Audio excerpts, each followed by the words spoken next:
99% लोग अभी भी गूगल ट्रांसलेट पर कॉपी पेस्ट करके अपने डॉक्यूमेंट को ट्रांसलेट कर रहे हैं, जबकि एमएस वर्ड खुद ये तमाम काम सिर्फ एक क्लिक में कर देता है। तो क्या करना है जी, इसके लिए आपने अपनी फाइल ओपन कर लेनी है, रिव्यू टैब के ऊपर आना है और लैंग्वेज के ऊपर क्लिक करना है, ट्रांसलेट के ऊपर क्लिक करना है और ट्रांसलेट डॉक्यूमेंट के ऊपर क्लिक करना है।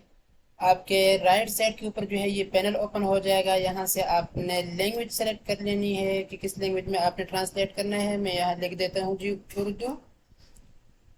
ओके करना है और ट्रांसलेट पे क्लिक करना है और सिर्फ सेकंड्स के अंदर जो है आपकी पूरी फाइल जो है वो उर्दू में ट्रांसलेट भी हो चुकी है और इसके ऊपर फॉर्मेटिंग भी अप्लाई हो चुकी है।